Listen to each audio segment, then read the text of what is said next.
नमस्कार दोस्तों। आज की कहानी है ज्योति। विधवा हो जाने के बाद बूटी का स्वभाव बहुत कटु हो गया था। जब बहुत जी जलता तो अपने मृत पति को कोसती, आप तो सिधर गए, मेरे लिए यह जंजाल छोड़ गए। जब इतनी जल्दी जाना था तो ब्याह न जाने किस लिए किया। घर में भूनी भांग नहीं, चले थे ब्याह करने। वह चाहती तो दूसरी सगाई कर लेती। अहीरों में इसका रिवाज है। देखने सुनने में भी बुरी न थी। एक दो आदमी तैयार भी थे, लेकिन बूटी पतिव्रता कहलाने के मोह को न छोड़ सकी और यह सारा क्रोध उतरता था बड़े लड़के मोहन पर, जो अब 16 साल का था। सोहन अभी छोटा था और मैना लड़की थी। ये दोनों अभी किसी लायक ना थे। अगर यह तीनों ना होते तो बूटी को क्यों इतना कष्ट होता। जिसका थोड़ा सा काम कर देती वही रोटी कपड़ा दे देता। जब चाहती किसी के सिर बैठ जाती। अब अगर वह कहीं बैठ जाए तो लोग यही कहेंगे कि 3 बच्चों के होते इसे यह क्या सूझी। मोहन भरसक उसका भार हल्का करने की चेष्टा करता। गायों भैंसों की सहानी पानी, दोहना मतना यह सब कर लेता। लेकिन बूटी का मुंह सीधा ना होता था। वह रोज एक ना एक खुचड़ निकालती रहती और मोहन ने भी उसकी घुड़कियों की परवाह करना छोड़ दिया था। पति उसके सिर गृहस्थी का यह भार पटक कर क्यों चला गया, उसे यही गिला था। बेचारी का सर्वनाश ही कर दिया। न खाने का सुख मिला, न पहनने ओढ़ने का, न और किसी बात का। इस घर में क्या आई, मानो भट्टी में पड़ गई। उसकी वैधव्य साधना और अतिरिक्त भोग लालसा में सदैव द्वंद्व सा मचा रहता था और उसकी जलन में उसके हृदय की सारी मधुरता जलकर भस्म हो गई थी। पति के पीछे और कुछ नहीं तो बूटी के पास 4-5 सौ के गहने थे, लेकिन एक एक करके सब उसके हाथ से निकल गए। उसी मोहल्ले में उसकी बिरादरी में कितनी ही औरतें थी जो उससे जेठी होने पर भी गहने झमकाकर, आंखों में काजल लगाकर, मांग में सिंदूर की मोटी सी रेखा डालकर मानो उसे जलाया करती थी। इसलिए अब उनमें से कोई विधवा हो जाती तो बूटी को खुशी होती और यह सारी जलन वह लड़कों पर निकालती, विशेषकर मोहन पर। वह शायद सारे संसार की स्त्रियों को अपने ही रूप में देखना चाहती थी। उत्साह में उसे विशेष आनंद मिलता था। उसकी वंचित लालसा जल न पाकर ओस चाट लेने में ही संतुष्ट होती थी। फिर यह कैसे संभव था कि वह मोहन के विषय में कुछ सुने और पेट में डाल ले। जो ही मोहन संध्या समय दूध बेचकर घर आया, बूटी ने कहा, देखती हूँ तू अब सांड बनने पर उतारू हो गया है। मोहन ने प्रश्न के भाव से देखा। कैसा सांड, बात क्या है? तू रुपया से छिप छिपा कर नहीं हंसता बोलता। उस पर कहता है, कैसा सांड, तुझे लज्जा नहीं आती? घर में पैसे पैसे की तंगी है और वहां उसके लिए पान लाए जाते हैं, कपड़े रंगाए जाते हैं। मोहन ने विद्रोह का भाव धारण किया। अगर उसने मुझसे 4 पैसे के पान मांगे तो क्या करता? कहता कि पैसे दे तो लाऊं। अपनी धोती रंगने को दी, उससे रंगाई मांगता। हाँ हाँ, मोहल्ले में तू एक ही धन्ना सेठ है और किसी से उसने क्यों ना कहा। यह वह जाने, मैं क्या बताऊं। तुझे अब छैला बनने की सूझती है। घर में भी कभी 1 पैसे का पान लाया? यहाँ पान किसके लिए लाता? क्या तेरे लिए घर में सब मर गए? मैं न जानता था तुम पान खाना चाहती हो। संसार में 1 रुपया ही पान खाने जोग है। शोक सिंगार की भी तो उम्र होती है। उसे बुढ़िया कह देना उसकी सारी साधना पर पानी फेर देना था।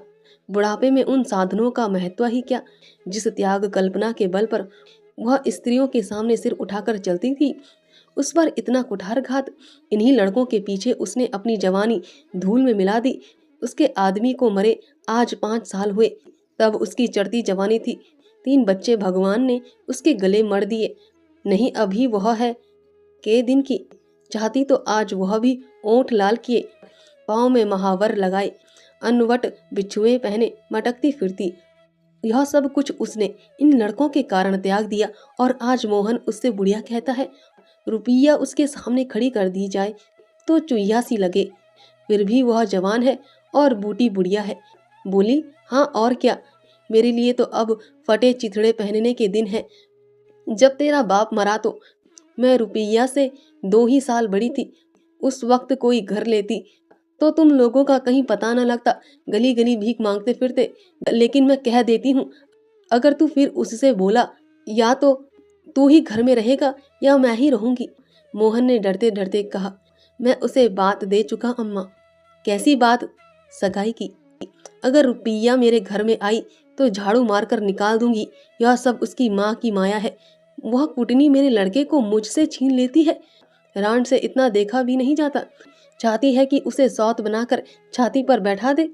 मोहन ने व्यथित कंठ में कहा। अम्मा, ईश्वर के लिए चुप रहो। क्यों अपना पानी आप खो रही हो? मैंने तो समझा था 4 ही दिन में मैना अपने घर चली जाएगी। तुम अकेली पड़ जाओगी, इसलिए उसे लाने की बात सोच रहा था। अगर तुम्हें बुरा लगता है तो जाने दो। तो आज से यहीं आंगन में सोया कर और गाय भैंसें बाहर पड़ी रहेंगी। पड़ी रहने दे, कोई डाका नहीं पड़ा जाता। मुझ पर तुझे इतना संदेह है? हाँ, तो मैं यहाँ ना सोऊंगा। तो निकल जा घर से। हाँ, तेरी यही इच्छा है तो निकल जाऊंगा। मैना ने भोजन पकाया। मोहन ने कहा, मुझे भूख नहीं है। बूटी उसे मनाने आई। मोहन का युवक सा हृदय माता के इन कठोर शासन को किसी तरह स्वीकार न कर सकता था। उसका घर है, ले ले। अपने लिए वह कोई दूसरा ठिकाना ढूंढ निकालेगा। अपने लिए वह कोई दूसरा ठिकाना ढूंढ निकालेगा। रुपैया ने उसके रूखे जीवन में एक संदिग्धता भर दी थी। जब वह एक अव्यक्त कामना से चंचल हो रहा था, जीवन कुछ सूना सूना लगता था। रुपैया ने नव बसंत की भांति आकर उसे पल्लवित कर दिया। मोहन को जीवन में एक मीठा स्वाद मिलने लगा। कोई काम करना होता पर ध्यान रुपैया के ओर लगा रहता। सोचता उसे क्या दे दे कि वह प्रसन्न हो जाए। अब वह कौन मुंह लेकर उसके पास जाए? क्या उससे कहे कि अम्मा ने मुझे तुझसे मिलने को मना किया है? अभी कल रात ही तो बरगद के नीचे दोनों में कैसी कैसी बातें हुई थी। मोहन ने कहा था, रूपा, तुम इतनी सुंदर हो, तुम्हारे 100 ग्राहक निकल आएंगे। मेरे घर में तुम्हारे लिए क्या रखा है? इस पर रुपैया ने जो जवाब दिया था वह तो संगीत की तरह अब भी उसके प्राण में बसा हुआ था। मैं तो तुमको चाहती हूँ मोहन, अकेले में तुमको परगने के चौधरी हो जाओ तब भी मोहन हो, मजूरी करो तब भी मोहन हो। उसी रुपैया से आज वह जाकर कहे, मुझे अब तुमसे कोई सरोकार नहीं है। नहीं, यह नहीं हो सकता। उसे घर की परवाह नहीं है। वह रुपैया के साथ माँ से अलग रहेगा।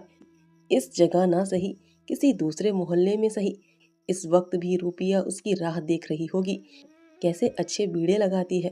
कहीं अम्मा सुन पावे कि वह रात को रुपैया के द्वार पर गया था तो परान ही दे दे। दे दे परान। अपने भाग तो नहीं बखानती कि ऐसी देवी बहू मिल जाती है। न जाने क्यों रुपैया से इतना चिढ़ती है। वह जरा पान खा लेती है, जरा साड़ी रंग कर पहनती है, बस यही तो। चूड़ियों की झनकार सुनाई दी। रुपीनिया आ रही है। रुपैया उसके सिंहासन आकर बोली, सो गए क्या मोहन? घड़ी भर से तुम्हारी राह देख रही हूँ, आए क्यों नहीं? मोहन नींद का मक्कर किए पड़ा रहा। रुपैया ने उसका सिर हिलाकर फिर कहा, क्या सो गए मोहन? उन कोमल उंगलियों के स्पर्श में क्या सिद्धि थी, कौन जाने क्या सिद्धगी थी। मोहन की सारी आत्मा उन्नत हो उठी। उसके प्राण मानो बाहर निकलकर रुपैया के चरणों में समर्पित हो जाने के लिए उछल पड़े। देवी वरदान के लिए सामने खड़ी है। सारा विश्व जैसे नाच रहा है। उसे मालूम हुआ जैसे उसका शरीर लुप्त हो गया है। केवल वह एक स्वर की भांति विश्व की गोद में चिपटा हुआ उसके साथ नृत्य कर रहा है। रुपैया ने कहा, अभी से सो गए क्या जी? मोहन बोला, हाँ, जरा नींद आ गई थी रूपा। तुम इस वक्त क्या करने आई? कहीं अम्मा देख ले तो मुझे मार ही डाले। तुम आज आए क्यों नहीं? आज अम्मा से लड़ाई हो गई। क्या कहती थी? कहती थी रुपैया से बोलेगा तो मैं प्राण दे दूंगी। तुमने पूछा नहीं रुपैया से क्यों चढ़ती हो? अब उनकी बात क्या कहूँ रूपा। वह किसी का खाना पहनना नहीं देख सकती। अब मुझे तुमसे दूर रहना पड़ेगा।